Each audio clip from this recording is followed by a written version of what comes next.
what I noticed first was that how often I had the impulse to eat and how little that had to do with hunger. And then to realize like you can be hungry and not do anything about it. That's like a lesson that goes across for everything. Like, oh, I can want to do something and not do it. Welcome to the Beautifully Broken podcast, brought to you by Ampcoil. I'm your host, Freddie Kimmel, and on this show we discuss the common thread survivors share after walking through the fire, the practitioners making a difference, and the treatment modalities that deliver healing back into the hands of the people who need it most. Witness the inspiration we gain by navigating the human experience with grace, humility, and a healthy dose of mistakes. Because part of being human is being beautifully broken.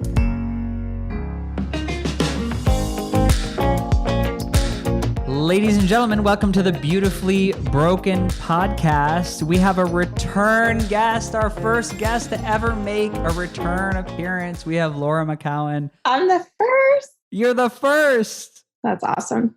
It's beyond awesome. So for people who haven't heard your episode, Laura is a huge podcaster. She's had some massively expansive shows, Home, Spiritualish. Do you love that I have your resume kind of remembered from last time? I'm impressed. She has a national bestseller coming out this year. There we go. And the title of your book is? We Are the Luckiest. We Are the Luckiest, which deals with addiction. Mm-hmm. Sobriety, addiction, yes. Oh, sobriety and addiction. We could do a whole nother episode on that. I talked about that for 3 years straight and never ran out of material. Well, let's not talk about that. Essentially, I invited, because we had such an easy flowing conversation and because now we're forever friends, I invited Laura on to be my Copilot today. And we're just going to run with the stream of conscious, high vibration health and wellness. Yeah, the no plan. What do you feel like talking about today? Plan. But it's going to weave us into a divine place in the universe. I sort of feel that happening already. And if not, I'm just going to put that out there. I think it will. Yeah, it will. Truth be told, well, let's just be really transparent. I just had an interview all lined up and ready to rock and roll with a guest who just could not get their audio/internet working. And for a podcaster, when you have an episode due that night, first you get that initial ping of sheer panic. Yeah. And then you go into I'm going to solve a problem mode. So that's what's happening. And it's always interesting, that point where this isn't happening. This is where I have to go, like the switch has to flip. Yeah.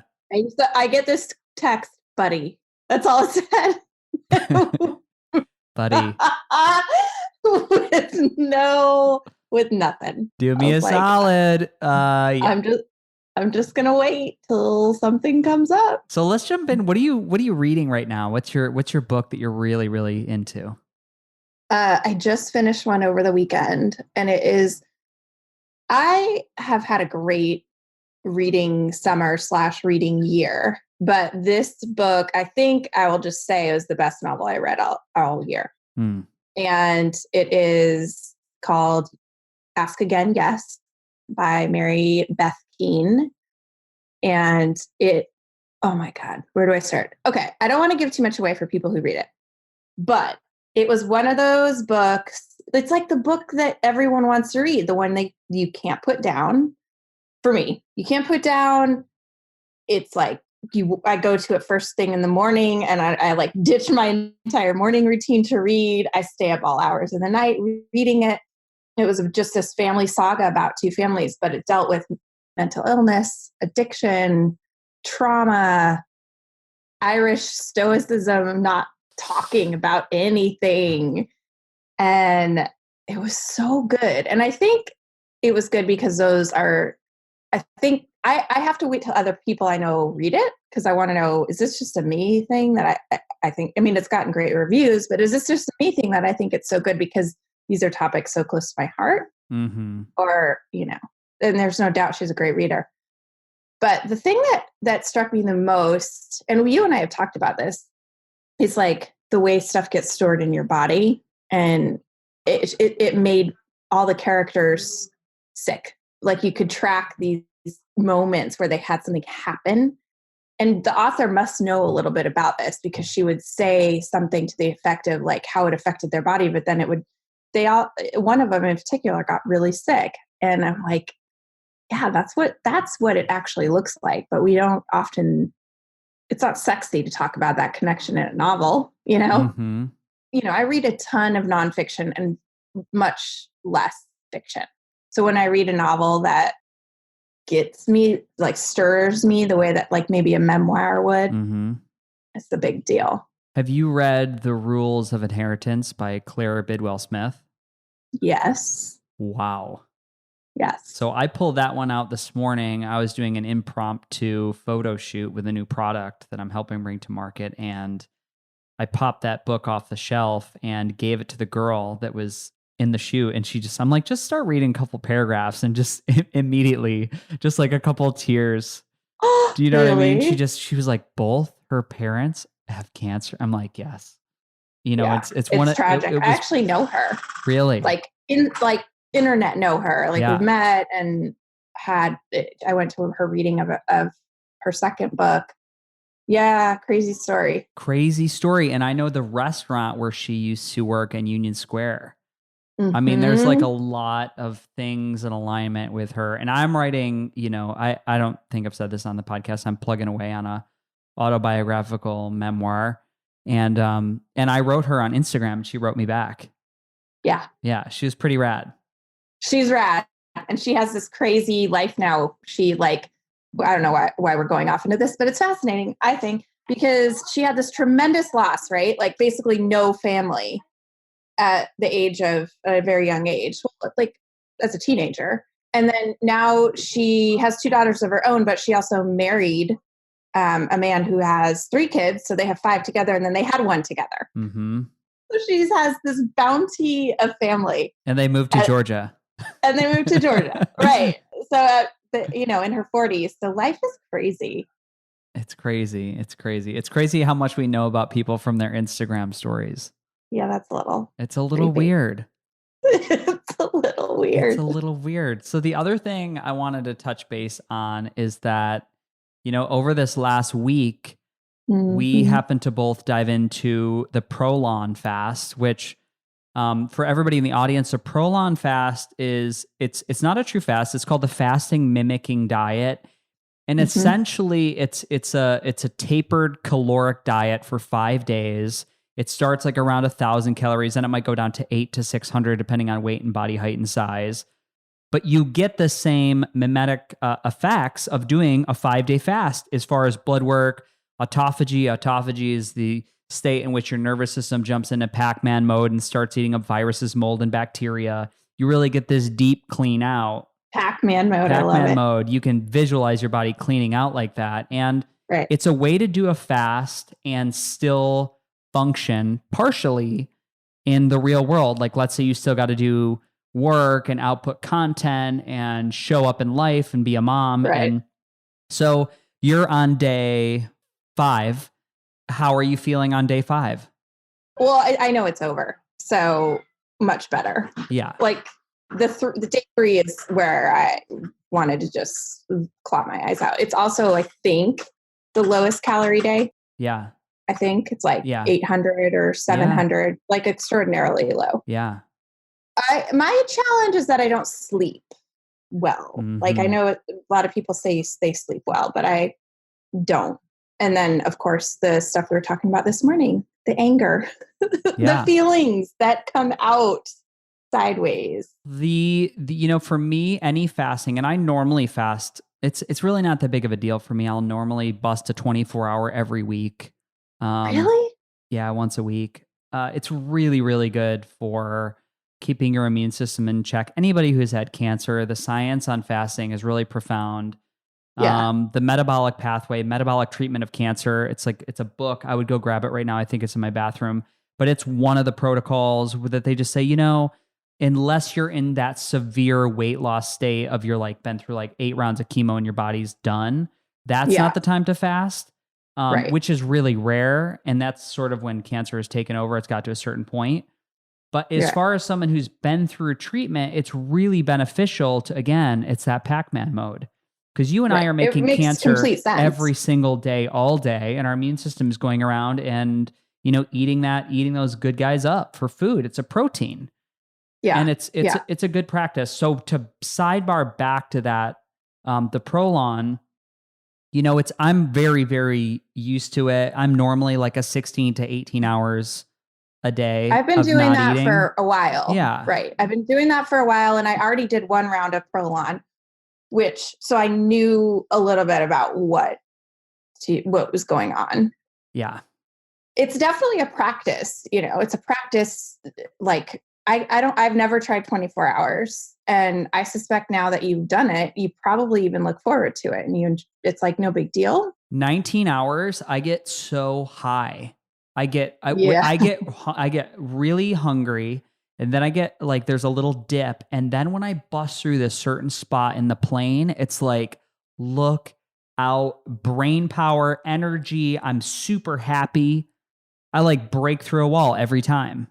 Yeah. So when do you do the time? Like, is it like 8 a.m. to 8 a.m. type thing? Whenever I stop eating. Okay. And then I just know, I'm like, oh, I can have like a subtly early dinner. I can do a 6:30 p.m. I got to make it to 6:30 the next day. Not that big a deal. Yeah. And plus, if you're really pounding water. Yes. Well, so what it has taught me the first time, because I had never tried any type of fasting ever. And, but I had a history of eating disorders where I would go for long periods of time, but I had a very specific focus at that point, and I was not emotionally healthy at all. So I'm 25 years later, much different place. But what I noticed first was that how often I had the impulse to eat and how little that had to do with hunger. And then to realize like you can be hungry and not do anything about it is that's like a lesson that goes across for everything. It's like, oh, I can want to do something and not do it. So like I learned that in sobriety, but you also don't have to drink ever. Like you never have to drink again. You do have to eat. Yeah. Eventually. It's funny. There was somebody, people rarely comment. I have like a Facebook business page that I don't really like. I wish I could get rid of it, but they tell me I need it to like run ads. Who's they? The freaking entrepreneurial gurus are like, you need the Facebook page to be able to market. You're never going to make 10K a year, whatever. They do this like thing. They're like, you need this, you can't get rid of it. Anyway, so I don't post on it. It gets their voice is awful. It's awful, their voice. It's regurgitated like information from other people who have a apple pie baking recipe for how you need to make a business. I know, valid or invalid. Anyways. So I don't post on it. It just gets like regurgitated content from like Instagram. Right. The Instagram story kicks over to there, which I'm pretty much a Facebook Live on my personal page, or I'm an Instagram dude. Yeah. And that's just kind of where I live. I have a YouTube, but it's sad. It's sad. So I had someone, I would say like aggressively comment on a podcast saying that like I talked about fasting and I didn't put a disclaimer in, and it was really irresponsible, and fasting had really hurt them and really hurt their blood sugar. Oh boy. And I was kind of like, listen, the beauty of health and wellness is that no one can tell you what to do, not your doctor, not me. Like, you own the responsibility for you trying to fast, to do coffee enemas, to put ozone in your butt, to do naked red light therapy, to drink urine. You own that. When that goes bad, that's because of your choice. That's the beauty to me of like all this biohacking our biology for better living. Yeah. People don't empowering. Feel that way though. They don't feel that way about, well, a lot of things. People who tend to not feel that way about one thing feel that way about a lot of things, right? Like, yes. like, I don't have the power, and I need to be told what to do. And it's your fault if it goes wrong. Yeah.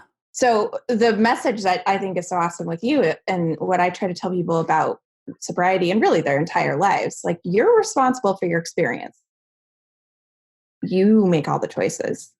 And I think when it comes to health and something like fasting, people are afraid, because if they are responsible for all the choices, holy shit, now what? Well, and there's so many factors. Yes. Like, of course you could damage your body fasting. Is the drainage in your body working? Are your lymphatics poor? Right. Do you have toxins in your biliary duct? And is your pancreas toxic? So when you do start not eating and you start actually clearing, you might feel really bad. Right. Do you have high heavy metal toxicity? Were you exposed to lead paint? Like, I grew up in Holly, New York. We grew up next to a chemical factory, Diaz Chemical, which eventually was closed down. Massive chemical. Now, I used to swim in the waterfalls that drained off of this chemical plant. Oh, here, just get it. Yeah. And you total Simpsons. Yeah.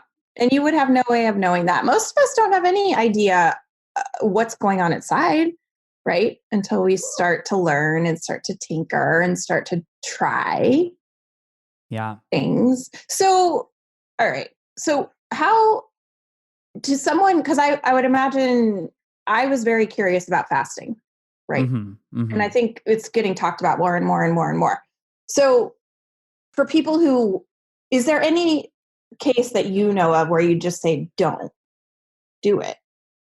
Yeah, I mean, normally when someone has a history of eating disorders, you need to be very careful, because what you're doing is you're depriving the body of nutrients, and you could follow this down the path to proteins that are going to make the neurotransmitters in your brain, which are going to deprive that, and your thoughts are going to go a little left and right, like you said. And who knows where that leads into that little behavioral pocket that doesn't benefit you. Right. So that's a strong, that's a very strong choice. I always like to have people be aware, if you have severe chronic fatigue, and part of that fatigue stems from an adrenal dysfunction. Your adrenal gland is a little pea, sits on top of the little kidneys, sits on top of the kidney, and it's basically made out of vitamin C. But it's helping to pump out those cortisol hormones, which are regulating energy. So if you had something like Addison's disease, if you had something like I said, like a chronic fatigue situation, I would be really cautious about depriving your body of calories in an already weakened state. Yeah. That being said, I also know people who have gone to medically monitored fasting camps and busted through that, because their chronic fatigue was a result of mold toxicity, Epstein-Barr, Lyme, and in that deep 21-day fast, water fast that they did, and broth, their body ate up enough of the toxic load that they felt great afterwards. Yeah, I know. That's a different case, because it's, you're kind of medically watched and probably getting the exact nutrients that you need to, to sustain certain things. But that's why Dr. Victor Longo created the Prolon fast, because I think it was based on cancer patients, because he knew the life-giving effects of fasting. But he would recommend that to colleagues of his, would recommend that to people who were cancer patients, but they didn't have much success in actually getting them to fast, because it's really uncomfortable for people. So he created this fasting mimicking diet, because people actually eat, so they had better success with it. They did. Yeah. And he's a brilliant dude. And I'm pretty sure every dollar of profit from that fast, it's a fast you can biohack yourself. Yeah. I think I mentioned this last time. You can go to Bob Troya, his site's Quantified Bob. You can look up a recipe to make your own fast, or you can buy the kit. Right. And the kit's expensive. It's like $250. So not everybody wants to buy that. $250. It actually came to market at $550. Really? Now it's down to $250. Yeah, but every dollar of the proceeds goes towards some research. Yeah. He doesn't benefit a dollar from it. So it's a good deal. And I think it's a good, it's a good house cleaning practice, if you will, for the old meat suit. Yeah. You know, Yeah. I mean, For me, listen. it's so much of like, I do feel physically different, and it got me to actually feel what it would be like the first time I did it. Did not have sugar cravings. Like, hadn't felt that way for 20 years. Like, I really didn't know what that felt like, because it finally broke the whatever. You explained it to me. Like, it must have just broken or regulated my blood sugar over 5 days. Yeah. So, well, yeah, that can definitely help. It also, it can take 6 months to regulate blood sugar. Yeah. A year, depending on how, wacky or how many environmental factors you've got going on. Right. But I felt that for the first time, whereas before, other things that I've tried, it was like, you're not going to feel. I just never had success with it before. It was like, I still want to eat ice cream every night, and I'm trying to push through this other way. So that it worked for me in that way, and I think more than anything, it's like it just made me really conscious of what I was eating, and realizing like I don't have to eat that much to feel satisfied, and how much I was using food to regulate mood and discomfort. Yeah, that's pretty. I pretty much wiped that away. It's almost gone. And even, going back to like, I remember the times when I was like, in Lyme and heavy metal, and like went through all the cancer surgeries, and like my belly was I couldn't eat anything. No, yeah, because and I definitely couldn't go out and eat with like people. Yeah. But I would still go out. I would still go out and hang. I couldn't drink alcohol, but I still got out and hang at the bar. I would still go out and go like when there were like chicken wings and burger and like mozzarella triangles. I was like, I'd die. But I would still go be social. And you found that satisfying and fun to do that when you couldn't eat anything? Or was it hard? It was hard, but that presence and energetic and community far outweighed like the sadness of being alone in my house. Mm-hmm. I have spent far too many times alone on a couch, missing out on shit that I was like, I want to be there. It wasn't that sad. It wasn't that hard. Yeah. You know what? I thought about this today. I wonder what you think. I mean, I think the answer is obvious, but it's just not something we say out loud often. Like, we need to be seen by other people. We need to be seen by other people, like witnessed by other people. I got dressed today, and I think it's also this phase in my life because I spend a lot of time just inside working. I often don't, like today, I like did my hair and put makeup on because I was teaching and like got dressed. Or because you knew you were going to be called onto the podcast. Yes.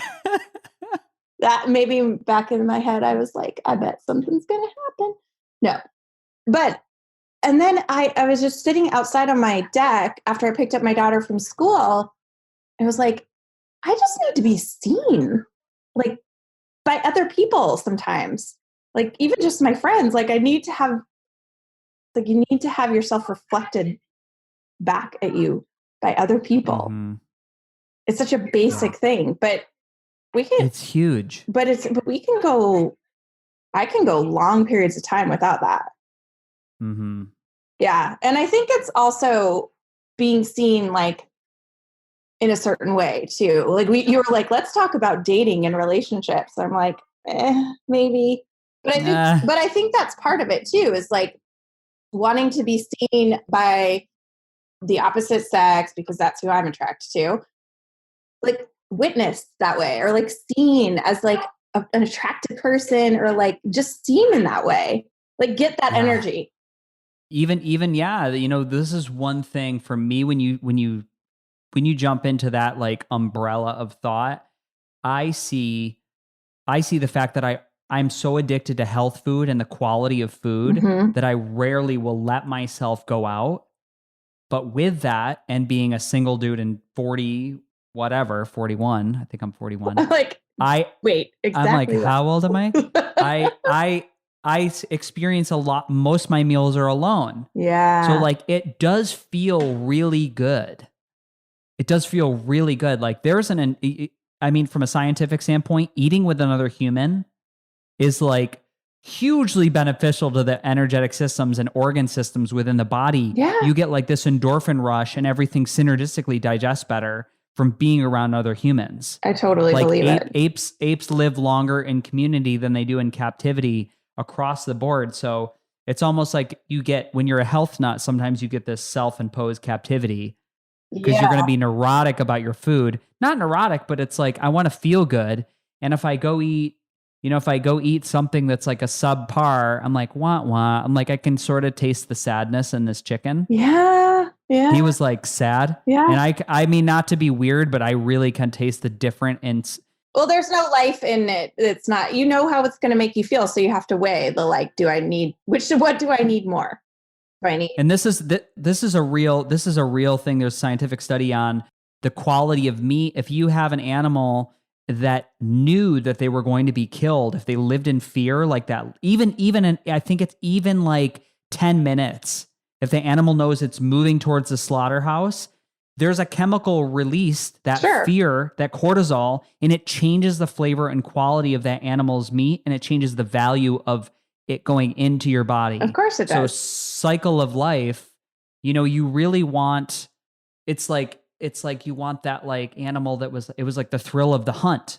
It's like living its best life, trying to get away from you, not like being pushed into a cattle grate. Well, do you want the animal that was living its best life up to the last moment before it died? Yeah, that's what I want. Yeah, no, I get that completely, because sobriety was like that for a long time, right? Like, I didn't know how to go out without drinking, and drinking itself, I think that's a lot of reason why people drink, is because it's communal. It's like social, right? And that's how I knew how to connect with people. So I thought taking that equation away, and it was true for a while, it actually just removed me in that situation at all, right? Mm-hmm. And so that was very lonely. And that's not the case anymore, but my life is such, because the work I do, and sometimes it is not drinking, like sometimes I'm not going to put myself in places where people are at night, because it's not enjoyable for me to go out. Not because I want to drink, but just, it's like not where I want to be. Yeah. It doesn't feel good. What about karaoke? I live in like suburbaville. Like, I'd have to go to Boston, and I'm old and lazy at night. There's karaoke up in Salem. I know. It's more just like, it doesn't bother me enough to try to do things about it. It's just more like an observation that I have, like, there's times when I also think it's like a phase of life thing too. Like, I have a mom, and that's sort of what my stuff revolves around first. Mm-hmm. And then I work. And so I don't know. It's just an interesting thing to witness. It was like, oh, that's it. Like, I want to be witnessed by someone, is what I thought about today. Like, that's interesting. That it is. It's totally valid. I mean, again, on this world where you kind of create your own work, and in going from a theater background where you're like around 30, 40 people every day, all night, it's like, right. You're constantly, it's like there's this level of like, who's the funniest, who's the loudest, who's the, and that's always on, and that's that whole separate, the always on thing. It's like, oh my goodness. Right. That like breaks me. As entertaining as like theater people can be, in the affinity that I have for them, but just to be able to, like, even in that setting, you can set it down. You can set down the, I'm very aware of masks that people wear. Yeah. Whether you can be animated and wear the mask. Yes. But I don't know if you saw the documentary on Robin Williams on HBO, which just, I don't think anything's ever broke my heart so much, because there was a human that every body of work he ever did, it just lit me up. Like, I can give myself goosebumps right now about any scene, any monologue, and to see how low and how sad he was alone. Mm-hmm. Because he never, he had some like clinical depression and mental illness stuff going on, but also, wearing the mask constantly and getting so much affirmation and attention for that, And having your foot on the gas pedal that hard. It's like, what else it goes into the same category as like clowns. Yeah. Like you got to push it so hard to be a clown. Like I'm scared of your dark side. That's why we have the story It by Stephen King. What about the what was the movie about all the Catholic priests in Boston? Oh, yes. Do you know what I'm talking about? Yes. Or not the movie, but we can just look at the number of Catholic priests that have been associated to child molestation. Yeah. And it's like you're driving yourself to be this like level of purity, like above human, but no. If you're going to try to live there, something's going to drag you back into darkness. And it's that balance of like the shadow side. Mm-hmm. Well, that's what I think comedians like dance on that edge all the time, right? And I think that's why that's the magic that comedy has, is it like has this alchemical power to transmute the dark side. Like they go there and they kind of break it up, like molecularly break it up, right? Like they break up the edge. And so you can like release it and laugh, which actually allows you to release it. But they go there. That's the point. They actually go there. It's not like, you know, a rom-com where you're like, that was fun, escape fantasy. It's like comedy, really good comedy actually goes to the dark place. Yes. That's why it's so good. And I just watched Dave Chappelle's special on Netflix that has everybody freaking out. I got to watch that. I just watched the, were you a fan of the television show Master of None on Netflix? No, I never watched it. You never watched Master of None? No. Well, you know, his whole thing was they pulled his show because within the Me Too movement, he was like this, he had like a bad date. Oh. Where like do you remember this? Aziz Ansari? Yes. Yeah. Oh. He had like the bad date and the girl like wrote the letter and I'm like, wait, what happened that was bad? But it was just like in the wake of that like age of outrage that they just pulled everything. Yes. And now Netflix, who pulled it, has given him his special back. Good. Like he's on a special and he sits down, he does an apology like the first 2 minutes. And it was this instance this week. And then they had this woman, Laura Spencer on Good Morning America, who had made fun of the prince in his ballet class. And, you know, she'd apologized. It was this big, beautiful thing. And I did this thing on it yesterday where I heard all these people from my community being like, not good enough, unacceptable. You're on a news outlet. You need to do better. I was like, wait, how can we not allow people to make mistakes and do apologies? We're going to ride. The only thing that's going to happen when you demand absolutes from the human race, everybody's going to ride their ego. They're going to double down. Yeah. And we're going to get this like total scenario now. Tyranny, outrage. And it's like tribalism. That's what it creates. It's crazy. It's crazy. Yeah, but I was so glad to see his special back. And he is so dark. And he does this whole thing on like, he just sits back and watch Facebook comments on like, I'm more woke than you. Well, I'm sure I'm sure that pushed him to a very interesting place, you know, to try to make sense of all that happened. Can you imagine going to Whole Foods and, you know, every single person is hating you? No, I can't. No, I can't.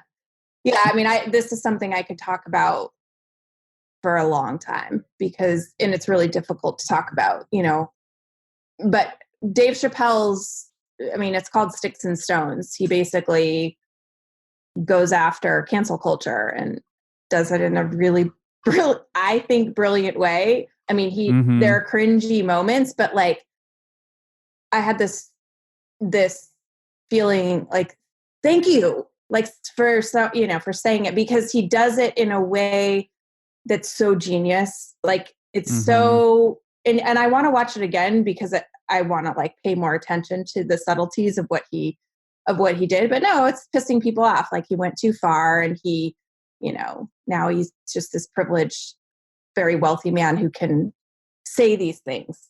But it's not true. I mean, he's getting a shitload of backlash and whatever. My point is comedy, it's very dangerous when our culture attacks comedy and starts telling comedians what they can't do. I agree. That is definitely a signal towards tyranny. Yeah. Yeah. I think we've all got to be aware. The other thing that it drove for me was like this idea of like, well, outrage and in the community of consumers, like people will define like they're like they'll use the word like unacceptable. Yeah. Like this is unacceptable. And I'm like, what, why? Why is it unacceptable? I mean, look at this is throughout history. Look at all of existence. Yeah.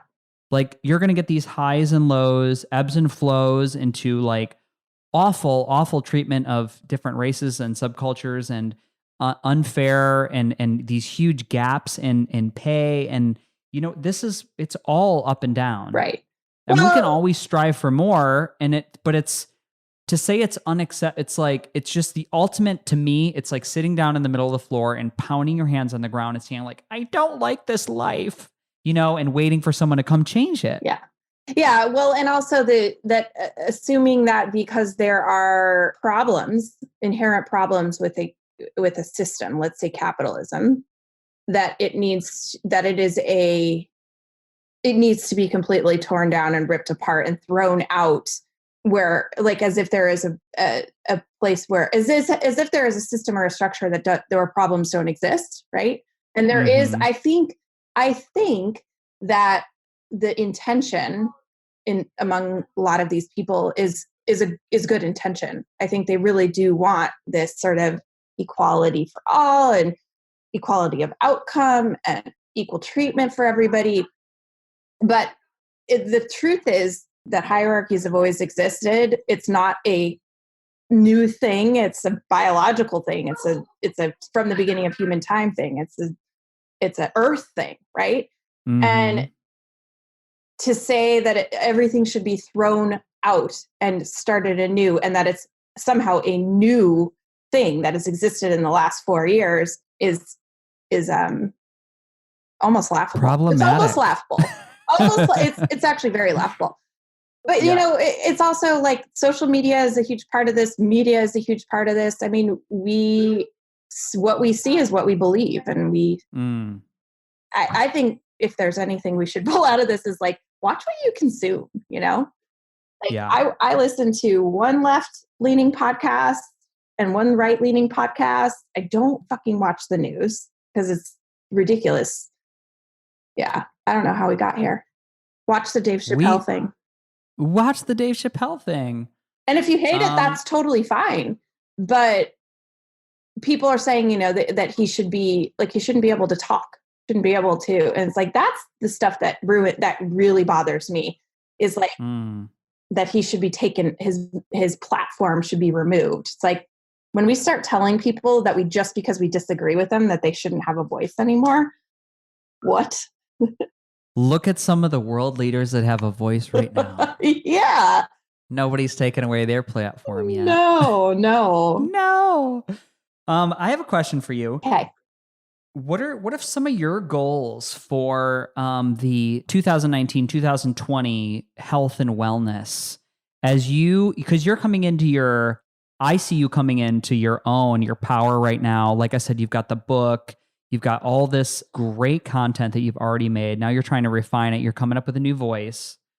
What are some of your goals to maintain that the energetic force with which you need to keep creating like you are? Ooh, I love that. I knew that when I went on book tour that I wanted to feel better than I ever have. Like I wanted to feel my very best. And by that, I mean energetically. Like I want to have a lot of energy. I just finished going through, I would say we'll just start at sobriety because I always felt like shit before sobriety. But in the past 5 years, I had so little energy. I wanted to sleep all the time. Mm-hmm. And I slowly started, I stopped taking Ambien finally, which was a duh, but it was like, that was really hard for me to let that go. I started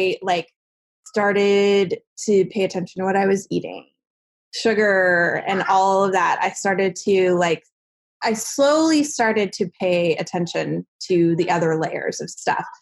And I got to a point though, I would say a year ago where I was like, I don't think I'll ever have energy again. Like, I don't feel like I'm like, maybe I'm just tired all the time. Like, this is just how my life is. This is what it feels like to be my age. Like, I'm just always tired. And I'm slowly crawling out of that. Like, I was napping every day. I was like struggling. Like, I'd be afraid to plan things because I'd be afraid of when I could go, like, was I going to be able to make it energetically?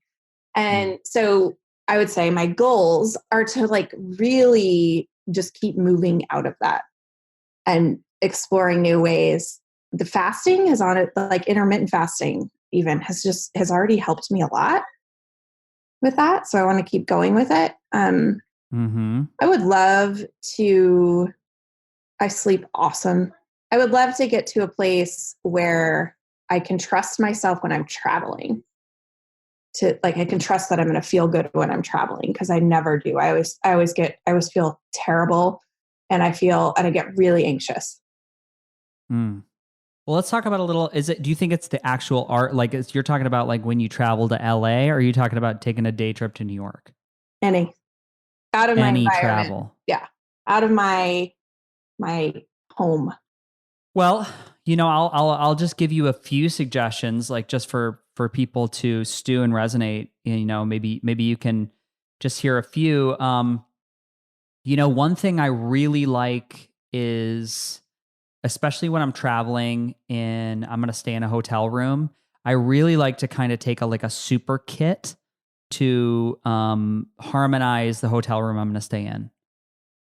And one thing, I have a resonance device that plugs into the wall, and it kind of harmonizes like any frequencies, energetics, 60 hertz that might be coming out of the wall socket next to my bed. Yeah. And it just kind of ohms out the room. I will put the name of that in the show notes, and I'm going to get it right away. I need to know. It's leaving my your brain. Oh, yeah, it's cute. I mean, the other thing, obviously, sponsor of the podcast, I travel with an amp coil, which is the PEMF device, which, if you travel, you're going under geopathic stress lines to another area. That's real. You're exposed to all this nasty light. I don't know what the hell that means. What geopathic stress mean? It's probably like 3 podcasts ago, I had Werner Brandmeier, who he runs the Institute of like geopathic stress and feng shui. And geopathic stress, there's actually lines in the earth that, like, I'm going to make this really quick. They would follow herds of animals and sheep around London or Ireland or France, and they would see wherever the sheep would sleep, that's where you'd build a house. No way. There's places the animals would never sleep because there were actually grids coming up just like a fault line in San Francisco where there'd be an energetic charge from the core of the earth that would make you sick. And there's many, many instances of people having their beds on a geopathic stress line that come down with cancer, these mystery diseases, and they move the bed. This is really a part of feng shui. It's putting elements in your home where you like spend the most time that aren't under these geopathic stress lines. So there's amulets. There's a necklace that Werner sells, super affordable. It's like $65, something like that. And it has these like sacred biogeometry forms that just ease your body going after the geopathic stress. The other thing is this crystal blanket that I'm helping my friends. It's 96 crystals and minerals that have been smashed down, turned into fiber, rewoven into a blanket, and you wrap yourself in this blanket, and it's meant for travel. Really? I have to get one before I travel. I know. The reason why the blanket works is because it's working from an infrared like sciencey standpoint. It's reflecting the energy that your body's sending off right back into your body. So you're increasing microcirculation. And you're having less like stagnation in the body as you sit or in a plane, or it helps with jet lag. It's called lightbodyblanket, I think.com is what the site's going to be called. It's not quite out yet. It's brand new. They're about to drop. And then the other thing that I really like is supplementing with liposomal melatonin. Yeah, so I did order that because you told me. Especially when I'm traveling. Yeah. And people will say you're going to suppress your own melatonin. You know what? For me, it works. And I when you start using it, you're going to be groggy in the morning. Yeah. But you're going to go to a point where your body becomes used to it, and I have less inflammation in my brain. My brain works better. I did order that because you told me to. So I have that. And I've also learned this, I think, is one of the reasons I have more energy now. And you can tell me if I just am fooling myself or if this is true. I finally started actually hydrating myself. Like I was just drinking water, and like I would drink so much water and I never had enough water, and I'd have to wake up in the middle of the night and have more water. And now I'm doing water with Celtic sea salt and lime like all day long. And then I do the hydrogen tabs. Mm-hmm. And it really makes a difference. Trucy, right? Yes. And then I also started taking good probiotic. Like I ordered the seed probiotic, and I'm doing that. Great. Those two things seem to have helped quite a lot. Probiotics, huge with travel. There's a Dr. Kieran Kershaw, who's a microbiologist, who's also a guest of the show. You know, he makes arguably like the best probiotic in the world, most studied. They put all their money back into research. It's called Megaspore. It's on FreddySetGo.com under Freddy's Faves. And it's a spore-forming bacteria that actually creates antioxidants in your gut. It's transient, and then it leaves. So especially when you're traveling, it's helping you. When we travel, we're so exposed to different microbiota, different bacteria. It's like, that's why it's like traveler's diarrhea. Like I got food poisoning in this other country or this other city because your bodies can't poop. Yeah, or travelers can't poop. Totally. PCP is the word. I know. Well, I wanted to go back to the minerals too, because I know people say, oh, I'm drinking water. If you don't have the minerals are like the taxi into the cell. You've got to get the hydration into the cell, and the mineral balance in the body. Man, that's an easy test. You can test your minerals. I think there's a test on Amazon to test your minerals and heavy metals. And if that's out of alignment, you're never going to feel great. Yeah. And that must have been what was going on with me. Well, I'm sure it was a factor. I'm sure it was a factor. Right. But once I started to I just started with a few small things, and and then it slowly has built and built and built. So I guess my goal is I want to keep building. I want to keep building on this, and trying to think if there's anything else that I've done that I could I do the Kion amino acids. Those are great. Like before I work out. Great. Because that was the other thing. I was working out like crazy, like so much. And I actually am working out less. And that helped because I was just constantly in and doing hard workouts, soreness. Like CrossFit workout. I've seen your Instagram. I know you're into that CrossFit. It's the dose becomes the poison. So, normally, those really high intensity, you don't need to do 5 days a week for like an hour and 15 minutes. You can do like 20 minutes, 15 minutes. Yeah. And I'm back to more yoga, more running, more of that type of stuff, more rest. Yep. Yes. The breath. Yoga is great because it moves breath through the body. And, like we were saying at the beginning of the podcast, the body keeps the score. We never know what we hide in those little pockets. And the breath, you really can't hide emotions from the breath, especially, if you use that breath work during your practice just to open and you're visualizing those spaces that are opening. It's making me feel happy just thinking about it right now. I'm like, I need to do that today. I haven't done it yet. Yeah. Yeah, totally. Me too. What are your goals? My goals?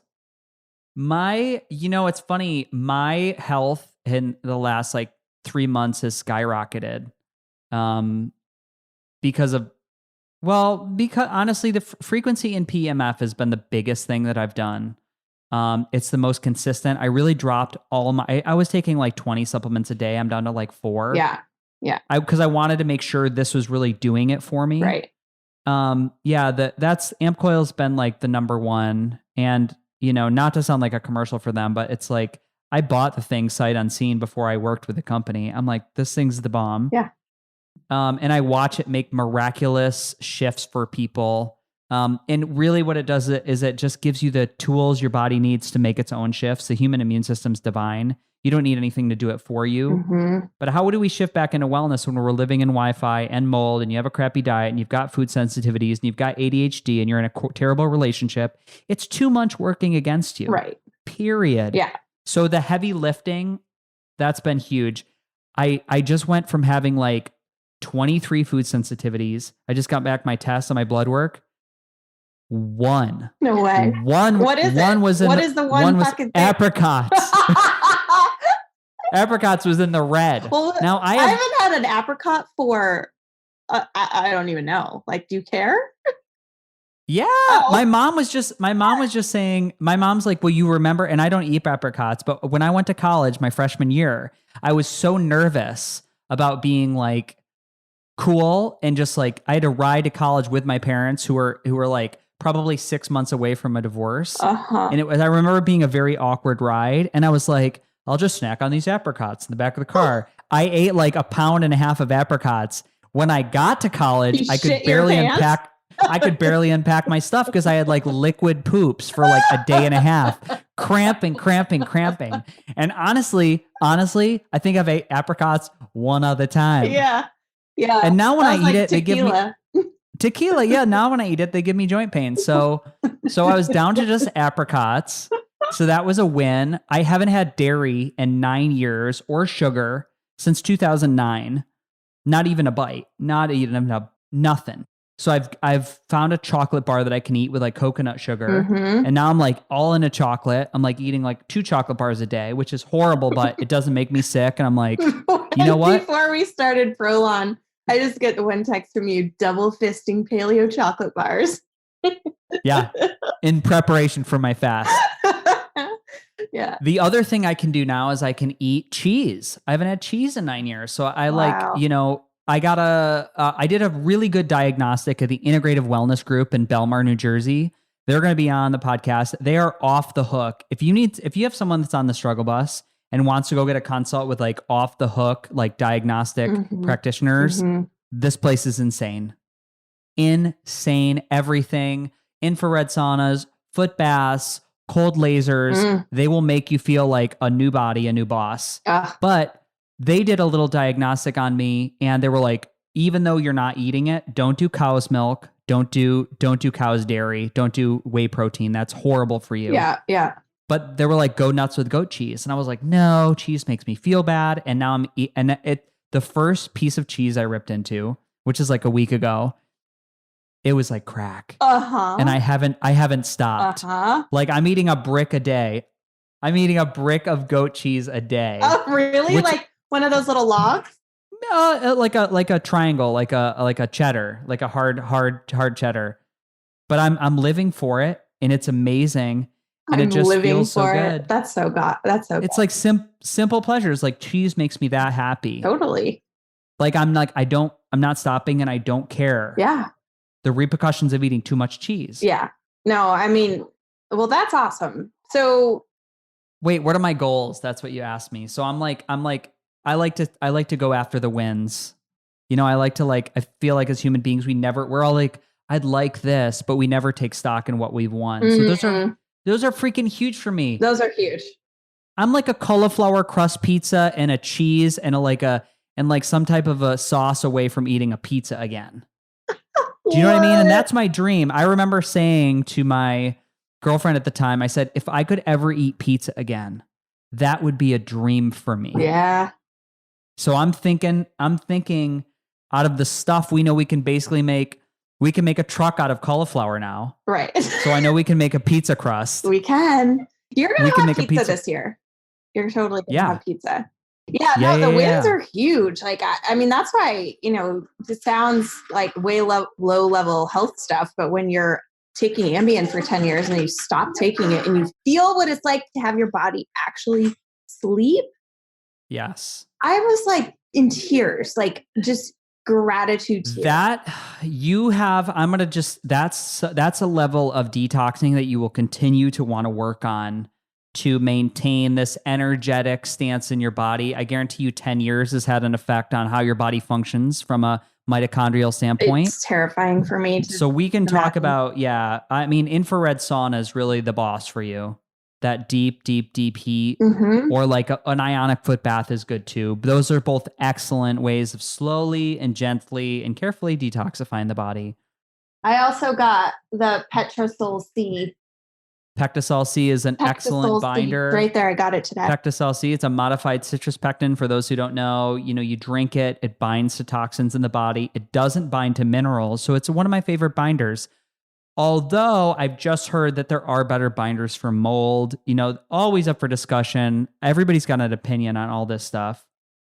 My goal for this year is to sell my house and to be a range-free chicken. Yes. Like to just roam. I want everything I own. This is going to be really hard for me because all this health stuff I have. Mm-hmm. It's a 2-bedroom, 1,000 square foot apartment filled with biohacking stuff. Totally. I want it all to get in a car, and I want to be able to pick up. I want to go to different cities. Yes. I want to go to niece and nephew land in Buffalo. Yeah. I want to hang out and see them. They're real cute. They're 4 now. Preschool best age. Today. The best. They're super cute. I want to get somewhere warm for the winter. Yes, you do. And I will come visit you. And just try. I could so easily move back into Manhattan right now and get a baller studio apartment. I've thought about that. Don't do it. If I don't go now, if I don't pack it up, I'll never go. You have to. It's you got to go on this adventure. I've got to go on this adventure. So that's my goal, is to embrace the adventure, release fear, and rock and roll. Love it. Yeah. We got to end. This was 58 minutes of pure joy, 58 minutes and 13 seconds of pure joy. We can do this anytime. We will come back for more co-piloting because I think it's valuable. It's funny. I'm laughing to myself, how sterile I want to feel in my interviews and controlled and format. I got the question, I got the list. No, it's fine to let it go once in a while. So this was the Let It Go episode. Thank you for facilitating this for me. Anytime. Can you plug yourself and tell people where? All my stuff is at my website, which is my name, lauramckowen.com. Is that Jewish? No, it's not Jewish. Nope. I'm half Italian and half all kinds of other stuff. I was going to say all Irish. Well, the McKowen is Scottish, and I have freckles, and I look like I could be Irish. So there's definitely some Irish in there, but on Instagram, Laura_McKowen, everything is there. Links to my book that you can pre-order, links to my classes, links to all my stuff. So excited. Thank you so much. We're going to end it. Namaste, Laura. Namaste. Ladies and gentlemen, you made it to the end of the podcast. Now, in a world where the average attention span is less than 10 seconds, we just spent almost an hour together. And I think this is the beginning of something really beautiful. Now, one way to support the podcast is to head over to FreddieSetGo.com and check out my newly launched page, Freddie's Faves, where I've linked every 5-star product and healing modality you hear about on the show. Most offer significant discounts by clicking the link. And please know, it doesn't cost you anything extra, and at the same time, they support the show through affiliation. So check out Freddie's Faves on FreddieSetGo.com. This episode of the Beautifully Broken podcast was brought to you by our sponsor, AmpCoil, upgrading the vibrations of hearts, minds, and bodies all over the world. Thank you for tuning in. If you enjoyed today's show, head over to iTunes and leave a 5-star review. Grabbing a download is like giving this virtual thumbs up that we're doing it right. And if you want to connect with me, shoot me a message on Instagram at FreddieSetGo.com or at FreddieSetGo. That's all for today. Our closing. The world is hurting. We need you at your very best. So take the steps today to always be upgrading, whatever it takes to move the needle. Remember, while life is pain, putting those fractured pieces back together is a beautiful process. I'm your host. I love you. Namaste. Have a wonderful day.